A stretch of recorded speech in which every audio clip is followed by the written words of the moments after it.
இந்த சித்தத்தின்படி எங்களுக்கு கூட்டி வருங்கப்பா. உங்களுக்கு கொடானத்துக்கு நன்றியாகவே இன்று ஆண்டவரே சிலுவையில் முடிந்த 7 வார்த்தைகள் ஆண்டவரே நாங்கள் தியானிக்க போகிறோம்ப்பா. அப்பா நாங்கள் தியானிக்கும் போது ஆண்டவரே இந்த வேதத்துக்குள்ள அதிசயங்களை நாங்கள் புரிந்து கொள்ளத்தக்கதாக எங்களுடைய ஒவ்வொருவருடைய மன கண்களையும் இங்கே திறந்த விதமாய் தெரிஞ்சு இருக்கிறோம் ஆண்டவரே. இந்த பிரசனம் எங்களை வழிநடத்துக்கும் ஐயா. இந்த மகிமை எங்களை மூடிக்கொள்ள விதமாய் தந்துக்கிறோம். இயேசுவின் மூலம் கேட்கிறோம் நல்ல பிதாவே.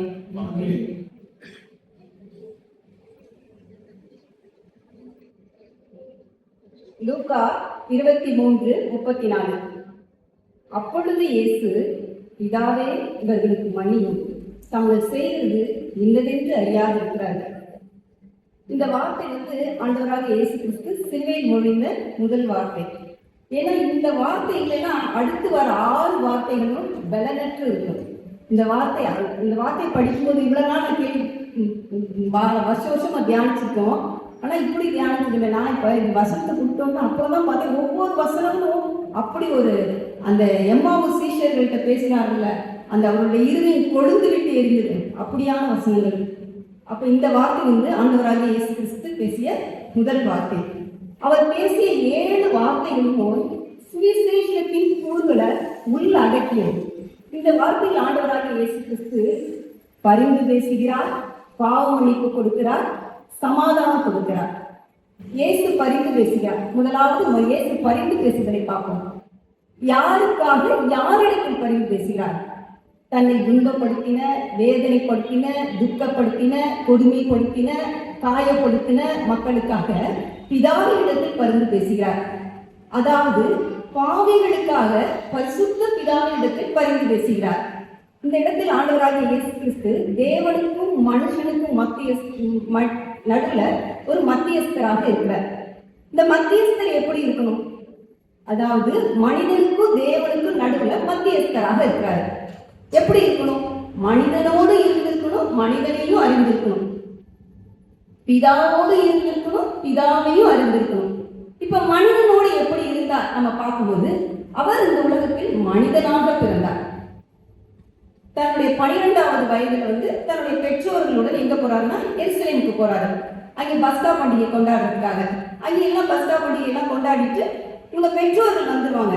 ஆனா இவர் அங்கேதான் இருப்பாரு. இவங்களுக்கு அதுக்கப்புறம் சரி ஐயோ அவரை காலையிலன்னு சொல்லிட்டு திருப்பி போவாங்க.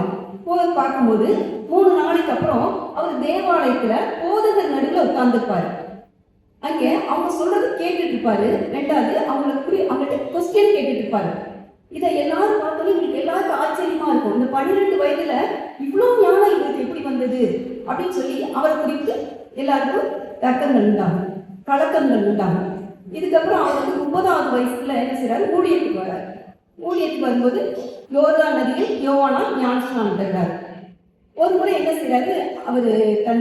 அவர் வளர்ந்த ஊருக்கு போறாரு, நாசரேத்துக்கு. அந்த இடத்துல ஜெப ஆலயத்துல உபதேசிக்கிறாரு. அவருடைய உபதேசத்தை கேட்ட எல்லா மக்களுக்கும் இவருக்கு எப்படி இந்த ஞானம் வந்தது அப்படின்னு அங்கேயும் என்னால எல்லா மக்களும் என்ன செய்யணும்? இடர்கள் அடைகிறாங்க. அப்ப என்ன சொல்றாங்க? இவன் தச்சன் அல்லவா, மரியாதையுடைய குமாரன் அல்லவா, யாக்கோபு, யோசே, யூதா, சீமோன் என்பவர்களுடைய சகோதரன் அல்லவா, இவருடைய சகோதரியும் நம்மிடத்தில் இருக்கிறார்களே அப்படின்னு சொல்லி அவர் குறித்து இடர்கள் அடைவாங்க. சரி, இந்த காரியங்கள்லாம் என்னன்னா இவர் மனிதனோடு மனிதனாக வாழ்ந்தார் என்பதை எடுத்துக்காட்டுது. அடுத்து பிதாவோடு எப்படி இருந்தார் நம்ம பார்க்கும்போது யோவான் 10:14 சொல்லிட்டு, பிதா என்னை அறிந்திருக்கிறது போலவும் நான் பிதாவை அறிந்திருக்கிறேன் அப்படிங்கிறாரு. யோவான் 1:1-2 இந்த வசனங்களை பார்க்கும்போது, ஆதியிலே வார்த்தை இருந்தது, அந்த வார்த்தை தேவனிடத்தில் இருந்தது, அந்த வார்த்தை தேவனாய் இருந்தது, அவர் ஆதியிலே தேவனோடு இருந்தார். இதுல வார்த்தை என்பது யார் குறிப்பிடுதுன்னா ஆண்டவராகிய இயேசு கிறிஸ்துவ யோவான் குறிப்பிடுகிறார். ஆதியிலே தேவனோடு இருந்தார். ஆண்டவராகிய இயேசு கிறிஸ்து ஆதியிலே தேவனோடு இருந்தார். யோவான் 6:38 நான் வானத்திலிருந்து இறங்கி வந்தேன். இயேசு கிறிஸ்து சொல்றாரு, நான் வானத்திலிருந்து இறங்கி வந்தேன்னு சொல்றாரு. யோவான் 6:46 இயேசு கிறிஸ்துவ தவிர வேற ஒருவர் யாரு பிதாவை கண்டதில்லைங்கிறார். யோவான் 6:44 பிதாதான் என்னை அனுப்பினார்னு இயேசு கிறிஸ்து சொல்றாரு. யோவான் 6:51 நானே வானத்திலிருந்து இறங்கி வந்த ஜீவ அப்படிங்கிறாரு. இப்ப இந்த வசனங்கள்லாம் எதை காட்டுதுன்னா, அவர் தேவனோடு இருந்தார், தேவனை அறிந்திருந்தார், தேவனிடத்திலிருந்து வந்தார் என்பதை காட்டுகிறது. அதாவது ஆண்டவராகிய இயேசு கிறிஸ்து மனிதனையும் அறிந்திருந்தார், பிதாவையும் அறிந்திருந்தார், மனிதனோடும் இருந்தார், பிதாவோடும் இருந்தார். இப்படிப்பட்ட மத்தியஸ்தர் தான் மனிதனுடைய தன்மைகளை பிதாவின் இடத்திற்கும் பிதாவினுடைய பரிசுத்தத்தையும் நீதியையும் மனுஷரிடத்திலும் கொண்டு வந்து சேர்க்க முடியும். இதை நம்ம பழைய ஏற்பாட்டில் பார்க்கும்போது 1 சாமுவேல் 2:25 பழைய ஏற்பாட்டில் இந்த வசனத்தை வாசிப்போம். 1 சாமுவேல் 2:25 மனுஷனுக்கு விரோதமாக மனுஷன் பாவம் செய்தால் நியாயாதிபதிகள் அதை தீர்ப்பார்கள். ஒருவன் கர்த்தருக்கு விரோதமாக பாவம் செய்வானேயாகில் அவனுக்காக விண்ணப்பம் செய்யத்தக்கவன் யார் என்றான். அவர்களோ தங்கள் தகப்பன் சொல்லை கேளாமற் போனார்கள். அவர்களை சங்கரிக்க கர்த்தர் சித்தமாயிருந்தார். இந்த வார்த்தை யார் சொல்றாங்கன்னா ஏலி சொல்றாரு.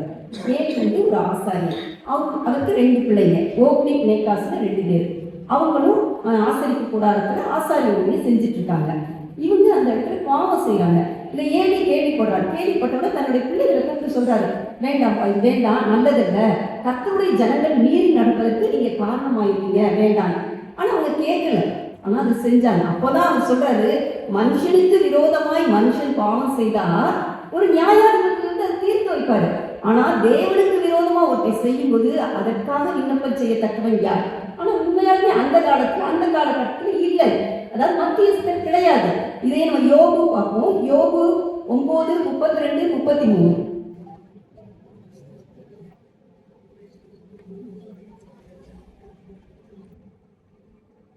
நான் அவருக்கு பிரதியுத்தரம் சொல்லுகிறதற்கும் நாங்கள் கூடி நியாயத்திற்கு வருகிறதற்கும் அவர் என்னை போல மனுஷன் அல்லவே. எங்கள் இருவர் மேலும் தன் கையை வைக்கத்தக்க மத்தியஸ்தன் எங்களுக்குள் இல்லையே. யோபு இங்க சொல்றாரு, எனக்கு தனக்கும் தேவனுக்கும் ஏதோ ஒரு வழக்கு இருக்கு, ஆனா எங்க 2 பேர் மேலேயும் கை வைக்கத்தக்க மனுஷன் இல்லையேங்கிறார். உண்மையாலுமே அந்த காலகட்டத்தில் மத்தியஸ்தன் கிடையாது. ஆனா இந்த புதிய ஏற்பாட்டில் நம்ம வரும்போது ஆண்டவராகிய இயேசு கிறிஸ்து தன்னை துன்பப்படுத்தின, வேதனைப்படுத்தின, துக்கப்படுத்தின, கொடுமைப்படுத்தின, காயப்படுத்தின மக்களுக்காக பிதாவின் இடத்தில் பரிந்து பேசுகிறார். இப்போ என்னன்னா, இப்போ நம்ம பார்க்கும்போது நமக்காக, அன்று அவர்களுக்காக அவர் பரிந்து பேசிக் கொண்டிருந்தார். இன்று நமக்காக, நம்முடைய பாவங்களுக்காக அவர் பரிந்து பேசிக் கொண்டிருக்கிறார் பிதாவின் இடத்தில். அதான் 1 யோவான் 2:1 வாசிக்கும் போது அதுல சொல்வாரு, என் பிள்ளைகளே, நீங்கள் பாவம் செய்யாதபடிக்கு நீங்கள் எழுதுகிறேன். ஒருவன் பாவம் செய்வானால் நீதிபரராயிருக்கிற இயேசு கிறிஸ்து நமக்காக பிதாவின் இடத்தில் பரிந்து பேசுகிறவராயிருக்கார். இப்ப நமக்காக பரிந்து பேசிட்டு இருக்காரு. 1 தீமோத்தேயு 2:5-6 பார்க்கும்போது தேவன் ஒருவரே, தேவனுக்கும் மனுஷனுக்கும் மத்தியஸ்தரும் ஒருவரே, எல்லாரையும் மீட்கும் பொருளாக தம்மை ஒப்பு கொடுத்த மனுஷனாகிய கிறிஸ்து இயேசு அவரே. இதற்குரிய சாட்சி ஏற்ற காலங்களில் விளங்கி வருகிறது. இந்த வசனத்தை நம்ம பார்க்கும்போது இந்த 2 வசனத்திலையும் ஆண்டவராகிய இயேசு கிறிஸ்து ஒரு தேவனாக இருக்கிறார், ஒரு மத்தியஸ்தராக இருக்கிறார், ஒரு மனிதனாக இருக்கிறார். உண்மையாலுமே இப்படிப்பட்ட மத்தியஸ்தரை கொண்டிருக்கிற நம்ம எல்லாருமே என்னது பாக்கியவான்கள் தான். இப்படிப்பட்ட மத்தியஸ்தர் நமக்கு எப்பொழுதும் இருந்து கொண்டே இருக்கிறார். அதாவது 2வதாக நம்ம என்ன பார்க்கறோம்னா, இந்த பரிந்து பேசுதல் மூலம் அவர் எதை நமக்கு பெற்றுக் கொடுத்தார்னா பாவ மன்னிப்பை பெற்றுக் கொடுத்தார். அதாவது தேவனுடைய சுவிசேஷமே தேவனுடைய மன்னிப்பு தான். வாசிப்போம் லூக்கா 24:47.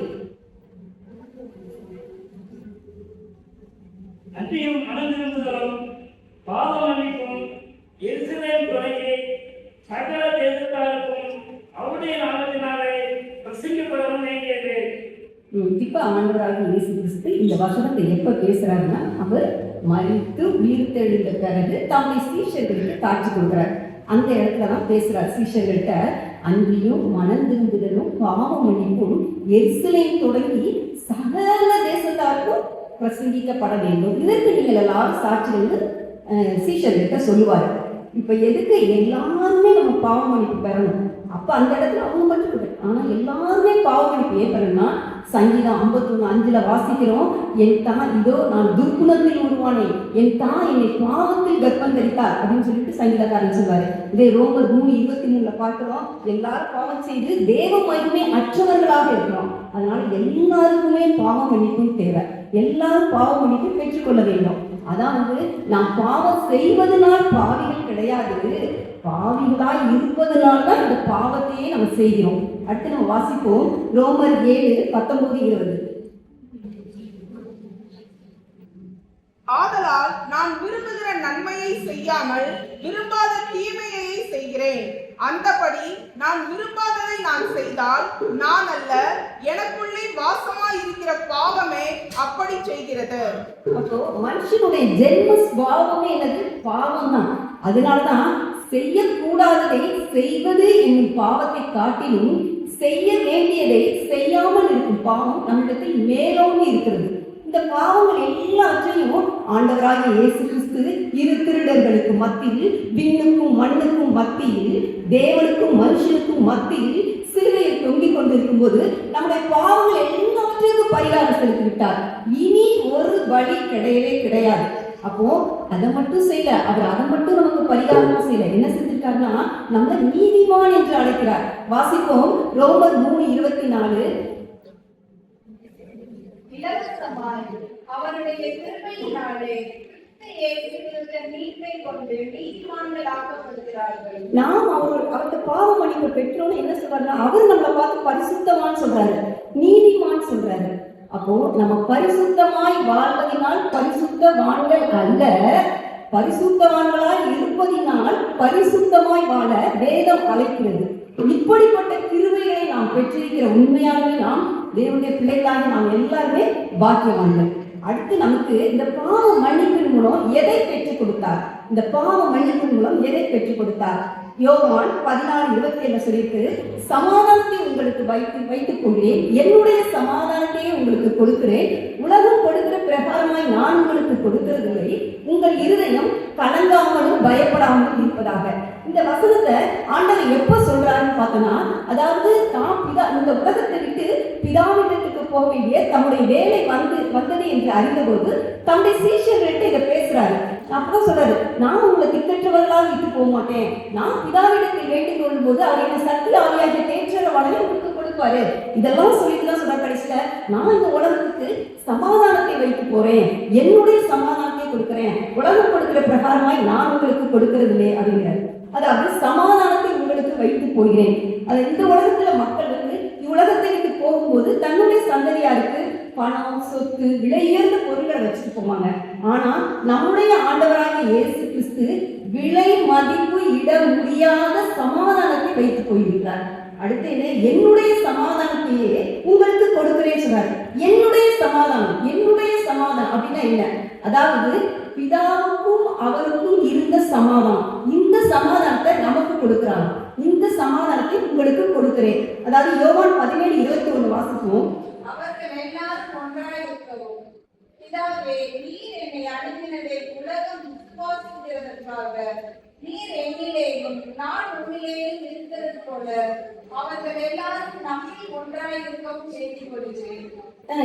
இந்த வசனத்தை நம்ம பார்க்கும்போது பிதாவும் இயேசு கிறிஸ்துவும் ஒன்றாக இருந்தாங்க, ஐக்கியப்பட்டு இருந்தாங்க. அப்புறம் பிதா இயேசு கிறிஸ்துவிலும் இயேசு கிறிஸ்து பிதாவிலும் இருந்தாரு. இதெல்லாம் நம்ம பார்க்கிறோம். அடுத்து என்ன சொல்றாரு? நம்மிலும் ஒன்றாய் சேர்க்கும்படி வேண்டிக் கொள்கிறேன் என்று இயேசு கிறிஸ்து இங்க ஒரு பிரேயர், அதாவது இந்த யோவான் 17 ஒரு லாங் பிரேயர், அதுலதான் இந்த பிரேயர் பண்றாரு. அதாவது நம்மளும் அவரோட இணையும்படி ஐக்கியப்படும்படி வேண்டிக் கொள்கிறேன். ஏன் ஐக்கியப்படணும்? அந்த இடத்துல நம்ம ஐக்கியப்படலை, அதனாலதான் நம்ம அங்கே ஐக்கியப்படணும். அதுக்காக தான் வேண்டிக் கொள்கிறேன்னு சொல்றாரு. அப்போ பிதாவும் இயேசு கிறிஸ்துவும் ஐக்கியப்பட்டு இருந்தாங்க, நம்ம ஐக்கியப்படலை. அப்ப நாம எப்படி இருந்தோம்? பிதாவுக்கு நாம எப்படி இருந்தோம்னா, ரோமர் 5:10 நாம் தேவனுக்கு சத்துக்களா இருந்தோம். எபேசியர் 2:16 நாம் தேவனுக்கு பகையாளியா இருந்தோம். எபேசியர் 2:3 நாம் கோபாக்கினின் பிள்ளைகளா இருந்தோம். எபேசியர் 2:12 வாக்குத்தத்தத்தின் உடன்படிக்கைகளுக்கு அங்கீகாரம் நம்பிக்கை இல்லாதவர்கள் இவ்வுலகில் தேவனற்றவர்களுமா இருந்தோம். இப்படிப்பட்ட நம்மளதான் ஆண்டவராகிய இயேசு கிறிஸ்து யாரோடு சமாதானம் பண்ணினார்? பிதாவோடு சமாதானம் பண்ணினார். இதை நம்ம ரோமர் 5:1 வாசிக்கலாம். நம்முடைய கர்த்தராகிய இயேசு கிறிஸ்து மூலமாய் தேவனிடத்தில் சமாதானம் பெற்றிருக்கிறோம், அவரிடத்தில் சமாதானம் பெற்றிருக்கிறோம். இவ்விதமாக நம்மளை எப்படி அவரோடு சமாதானப்படுத்தினார். அடுத்து என்ன வார்த்தை இருக்குன்னா, உலகம் கொடுக்கிற பிரகாரமாய் நான் உங்களுக்கு கொடுக்கிறதில்லை, உலகம் கொடுக்கிற உலகத்தின் வழியாக சில சமாதானம் வரும். இதெல்லாம் ஏதோ ஒரு 2 மணி நேரம், ஒரு நாட்கள் இருக்கலாம், ஒரு வாரம் இருக்கலாம், ஒரு வருஷம் கூட இருக்கலாம். ஆனா இவர் கொடுக்கிற சமாதானம் நித்தியமாகவும் நித்திய ஜீவனை கொடுக்கிறதாகவும் இருக்கிறது. அப்படிப்பட்ட சமாதானத்தை நமக்கு கொடுத்திருக்கிறார். உண்மையாலுமே இந்த நித்திய ஜீவனை நமக்கு கொடுத்திருக்கிறார். இப்படிப்பட்ட இதை பெற்றிருக்கிற நம்ம எல்லாருமே என்ன பாக்கியவான்கள் தான். அதாவது முதல் வசனத்தின் மூலம் ஆண்டவராகிய இயேசு கிறிஸ்து பரிந்து பேசுகிறார், பாவ மன்னிப்பு கொடுக்கிறார், சமாதானத்தை கொடுத்திருக்கிறார். இதை உண்மையான இங்க இருக்கிற எல்லாரும் இதை பெற்றிருக்கிறோம். அதனாலதான் இந்த இடத்துல நம்ம கூடியிருக்கிறோம். அதெல்லாம் கூடியிருக்கவே முடியாது. இப்படிப்பட்ட கிருபைகளை நமக்கு கொடுத்த ஆண்டவருக்கு கோடான கோடி நன்றி. உண்மையாலுமே நாம பாக்கியவான்கள் தான். ஒரு சின்ன கவிதை. மன்னிப்பு சொல்வதற்கு சுலபம், செயலுக்கோ கடினம். மன்னிப்பு பெறுவதற்கு மகிழ்ச்சி, கொடுப்பதற்கோ நெகிழ்ச்சி. மன்னிப்பு சிலுவையின் முதல் வார்த்தை, வாழ்க்கையிலோ கடைசி வார்த்தை. மன்னிப்பு பெரியோருக்கு மதிப்பு, சிறியோருக்கோ கசப்பு. மன்னிப்பு நீதிமானுக்கு நற்செய்தி, துன்மார்க்கனுக்கோ துர்ச்செய்தி. மன்னிப்பு பரிசுத்தத்தின் முதலடி, அசுத்தத்திற்கோ இறுதியடி. மன்னிப்பு நற்குணத்தின் அலங்காரம், துர்க்குணத்திற்கோ அலங்கோலம். மன்னிப்பு குடும்பத்தாருக்கு அஸ்திபாரம், பரதேசிக்கோ கூடாரம். மன்னிப்பு தாயின் அன்பு, தந்தைக்கோ அரவணைப்பு. மன்னிப்பு பிதாவின் அனுமதி, மன்னிப்பு சுகனின் வெகுமதி. அதை பெறுவதோ மனிதனின் மாமதி. ஜெபம். அன்பின் பரலோக தகப்பனே, அப்பா நீர் அன்று பேசிய முதலாவது வார்த்தை நாங்கள் தியானிப்பதற்கு நீ கொடுத்திருக்கப்பா. கொடுத்த தயவுக்காய் உங்களுக்கு நன்றி ஆண்டவரே.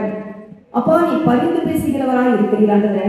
அதே போல நாங்கள் எல்லாருக்காகவும் விண்ணப்பங்களையும் ஜெபங்களையும் வேண்டுதல்களையும் சோஸ்திரங்களையும் பண்ணக்கூடியவர்களாய் இருக்க எங்களுக்கு கிருபை பாராட்டுங்கப்பா.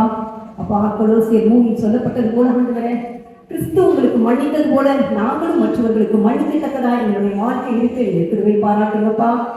சமாதானம் பண்ணுகிறவர்கள் பாக்கியவான்கள், அவர்கள் தேவனை புத்திரன் என்று எண்ணப்படுவார்கள் என்று சொன்னீங்களப்பா.